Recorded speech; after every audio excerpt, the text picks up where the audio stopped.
welcome to the Human Biography Podcast. On today's episode, I have my dear friend, Sister Simone, online with me.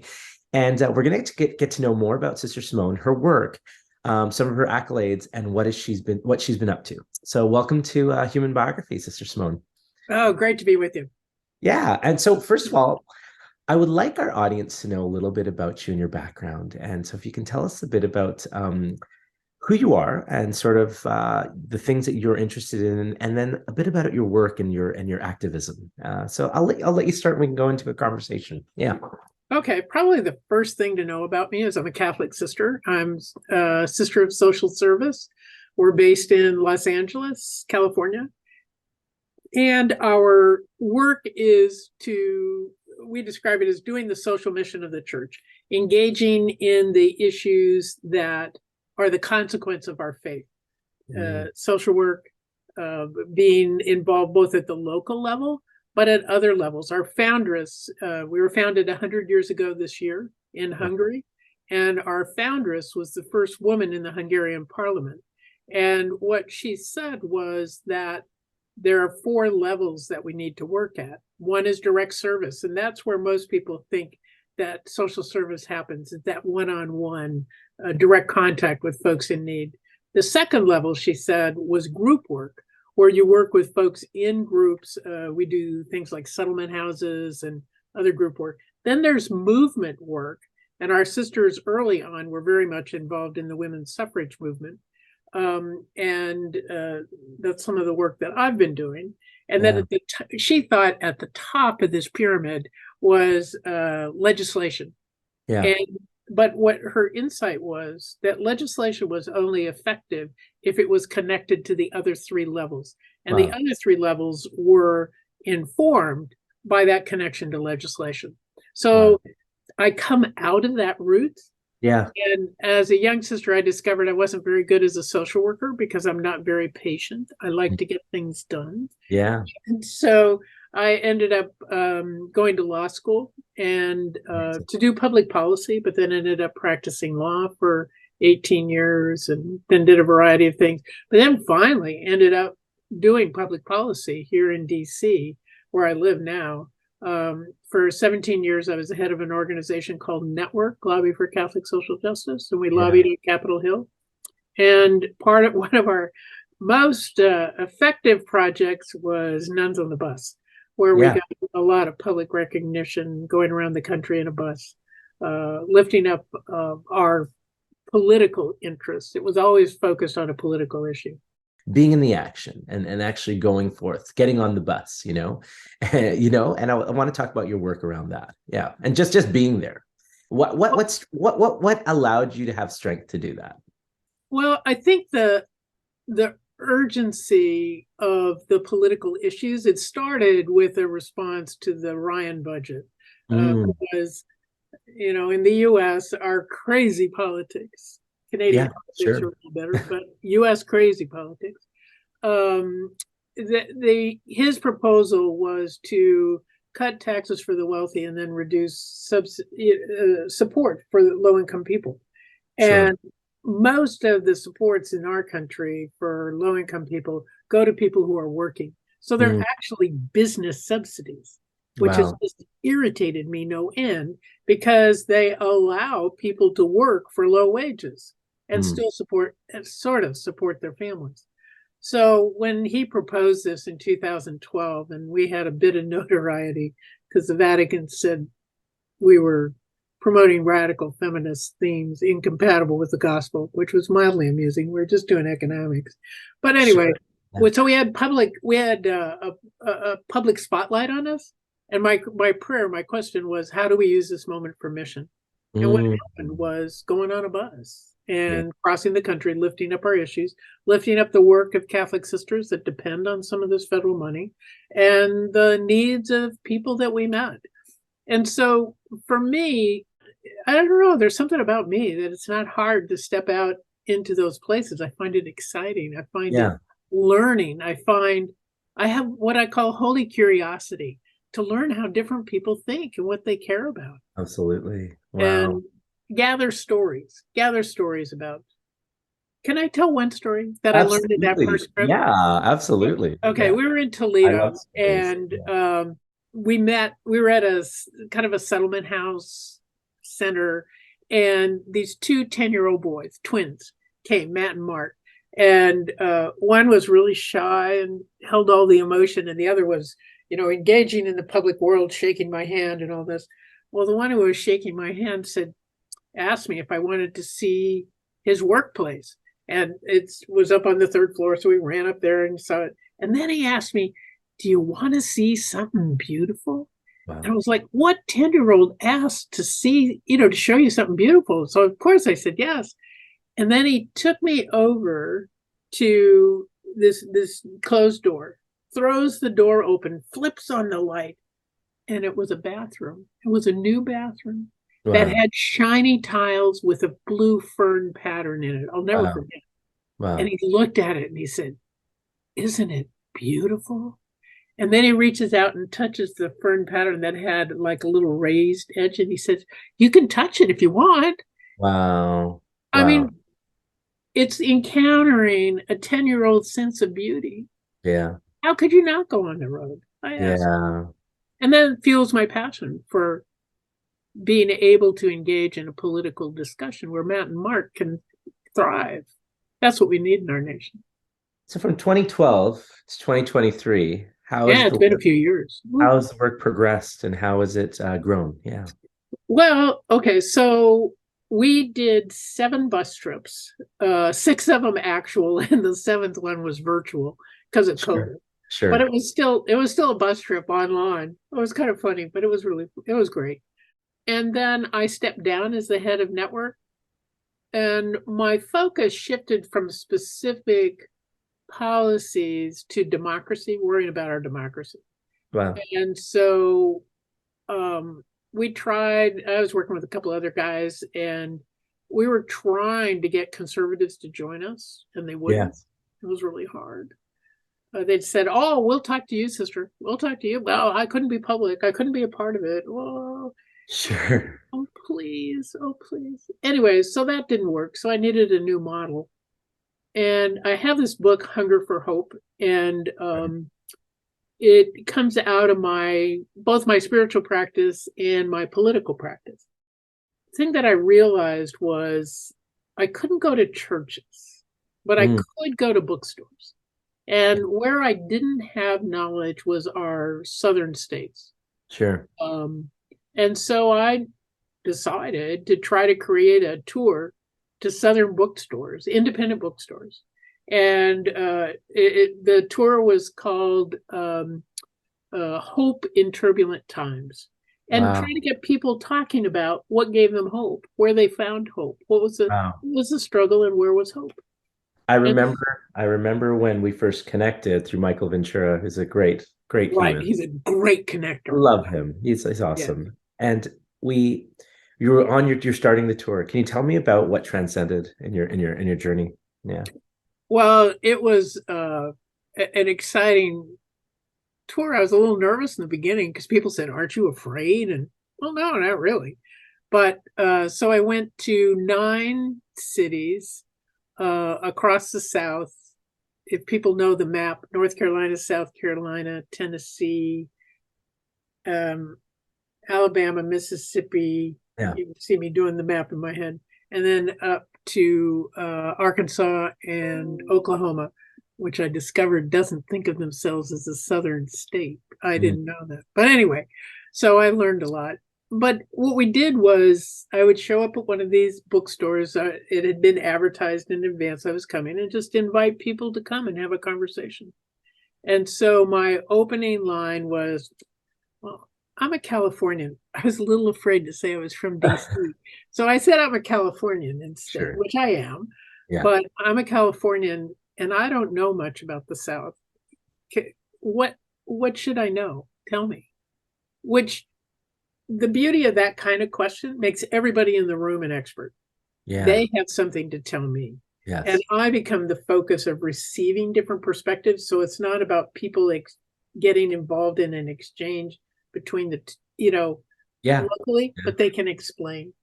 And so it was amazing gift to find out the shifting stories of the South. Wow.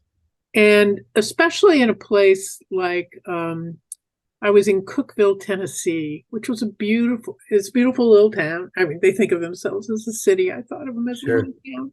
Yeah. And they had this conversation they started the conversation with how wonderful they are at supporting each other. And Tennessee is called the volunteer state. So everybody volunteers and is helpful and blah, blah. And it had a tornado and 3 years before, and this woman had lost everything in the tornado, and how generous people had been, and people talked about that personal generosity and how important the personal was. And so we went on in that vein for a while, and then two of the participants were in healthcare, and they started talking about how their hospital is having a struggle. Our crazy healthcare system in the U.S., Tennessee has not expanded Medicaid, which gets health insurance to low-income people. It's crazy, but they haven't done it. Politics, politics, politics. Sure. So their hospital is struggling because of that. They have a lot of uninsured. And there's a huge waiting list for things like physical therapy for minors and children. And what was the other one? Oh, just even getting in to see the doctor. Wow. There are not enough doctors to go around. So one of the things I realized in that conversation was they can be the volunteer state and do direct service and pride themselves on that. Mhm. But you don't want to ask me to be your surgeon. You don't want to ask, a volunteer to take care of your health. So it's not either or, which we get caught in politically. Yes. Either do, direct volunteer or we get a government program. No, it's both and how do we find a way to do the appropriate level of volunteering and the appropriate level of bigger programs to provide service? And it was a real insight for me, the combination. Now, I didn't have it as clearly as that during the meeting, because on the road, I keep thinking about these things. But I did raise it a little bit. So anyway. I have a question. When you started the activism side, getting on the bus, going out there, there's this term, and I feel like it's an American term, church and state, having something very, very political versus something that is very religious. And I feel like you've brought a balance to them both. I don't know. Or do you think about that? Yeah. I don't think about it. Yeah. I don't really think about it, but I do think it's a balance. What gets mistaken is in this church and state conversation we have in the U.S. Yeah. Is that it means church should just stay away. Yeah. Even Thomas Jefferson, who wasn't exactly a very religious guy, said that we needed to bring the values of faith into the public square. Yes. So the issue is not church not being involved, faith not being involved. The issue is the government not promoting a faith or persecuting a faith.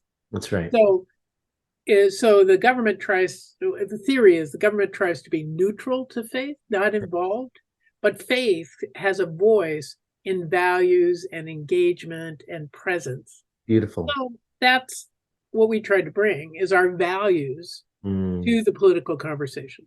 Yeah. I think growing up, I was so involved in my business, my creativity, creating, that more recently I've become faithful, like thinking about something more spiritual than just me. Like almost like this word manifestation comes into my world a lot, where I'm thinking like, how did that happen to me? Or how did that come about? Because it sometimes doesn't seem natural, sometimes doesn't seem logical. So you want to think that there's some type of higher presence in your life, which is sometimes inside me, around me, whatever it may be, that is that sort of helping me along the way. And I've become more faithful in my thinking. Interesting. Yeah. I do think if we are attuned, have eyes to see, that there are deeper stories of connectedness, of understanding, and it becomes less frightening to put down our own guard. I mean, like for me, it's rare that I'm afraid Mm, because we're all connected anyway. So you're right. what could happen? That's really a wonderful place to understand who you are when you're with others. Yeah, which is I think is quite lovely.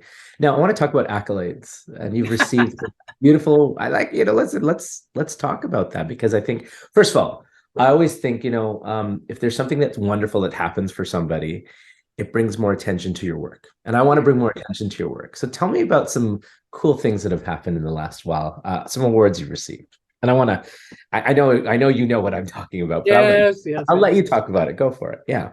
Well, last year I received the Presidential Medal of Freedom, which is the nation's highest civilian honor. I Wow. mean, That's amazing.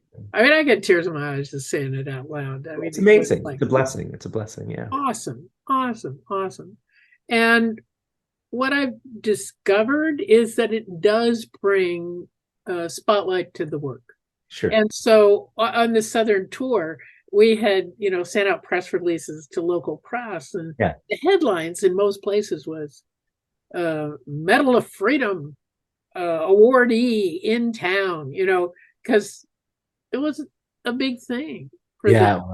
Yeah. And the irony is, it's like for me, it's like, yeah, I got it. It's kind of embarrassing. It's like, oh, I sweet. think it's amazing. Well, it Yeah. is amazing. It's totally shocking, but it's it's an honor for all of us, people of faith, who do this intersection of faith and politics.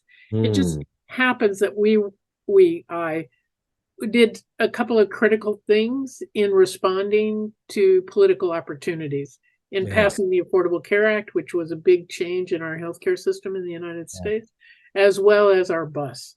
So Yeah. the two combined, and the president got to know me a bit. The president came on our bus Cool. Which is in great. 2014. Came on the bus. That is so Yeah, cool. yeah. He came to Des Moines to launch our bus, and he was actually the first person to ever sign a bus, Wow. and which was really a lovely thing. And he had a big fight with this Secret Service because the Secret Service wasn't going to let him ride the bus because they couldn't protect him. Sure. And so they finally, he said, "Fix it. I'm riding the bus." Yeah. So Yeah. they, Great. Great. they finally figured out if the Secret Service drove the bus, then he as vice president could Wow. ride the bus. But That's then cool. our bus driver didn't want to let him drive his new bus. So anyway, it was a lot of negotiation. That's But it was, amazing. And kudos and congratulations too, yeah. because that's it's one thing to do the work, but it's another thing to be recognized at the highest level. And then what does that do for you in furthering this work? What is coming forward after this? Yeah, after that.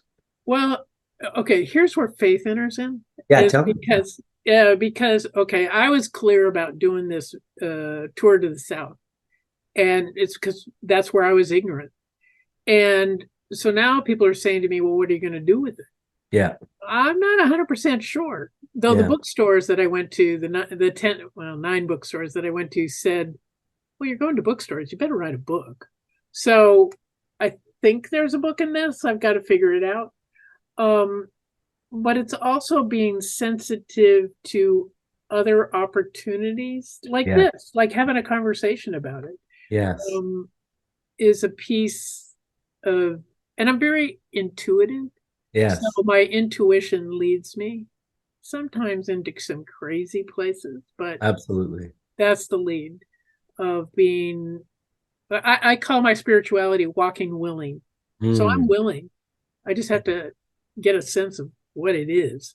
So I'm looking at writing a book. I'm looking at continuing these conversations. They give me so much life. I learn so yes, much. they I love do. it.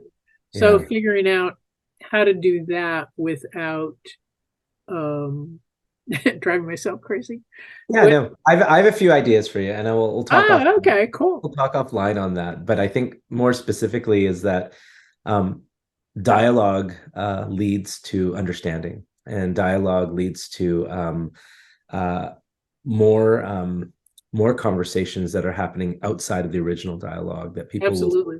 talk. And I Can think I give a quick insight from that? absolutely, absolutely. Um, it's been a difference between Alabama and Mississippi in our Mm, country. Um, And what I realized was, after I got in my reflection doing this, Mississippi is so poor. It's so limited in their resources. It's anguish to see. Yeah. And what I realized is their leadership is still focused on our Civil War. Wow. And they're focused in the Wow. past. Wow. So taking any federal program, accepting any federal program, is still seen as what they call the War of Northern Aggression. It's seen as Northern control, which they will resist. Wow. And what has happened in Georgia, what is happening in Alabama, is that their leadership has turned towards a different future, is turning towards a different future. So you see it in Huntsville with the space industry. They've got 440 people moving in every day to Huntsville. Housing is a real problem, but it's a bustling place. Birmingham is facing more the modern reality. And Montgomery, the Legacy Museum there that Brian Stevenson and his team has put together, really is trying to do the historical facing of slavery. Wow. And that state is beginning to turn away from the obsession with the War of Northern Aggression to joining the 21st century. Wow. But it hasn't reached Mississippi yet. And do you think opportunities for this dialogue furthering into places like Mississippi will change that, change the mindset, or maybe even educate something more from the heart, for everybody? Hopefully that might be, if we begin to see together. That's the thing. It's not about fighting against. Too often we think about fighting against, pushing back, yada, yada. It's all about sharing a vision and fighting for. I love that. So that if we could come to a place where we stand shoulder to shoulder and articulate what we see as the potential, yes, then we can engage together to create that future. And I think that's the challenge that many places face, but especially Mississippi. Well, I want to say this. I think there's so much opportunity for you to keep doing this work. There's a need for it. Opening the dialogue. And I hope that I get to come visit you and come see that bus. We talked about this. Yes. It's been a little crazy, so I will see you in person and we will have a one-on-one in person. But I think the important part is that you ignited something that in a lot of people, including the president, just wanting to know more, wanting to learn more. And I think we all need to look into our curiosity to learn more, to make change, and to have those conversations. And I commend you for that. And I appreciate that. Thanks. Yeah. I appreciate that. Yeah.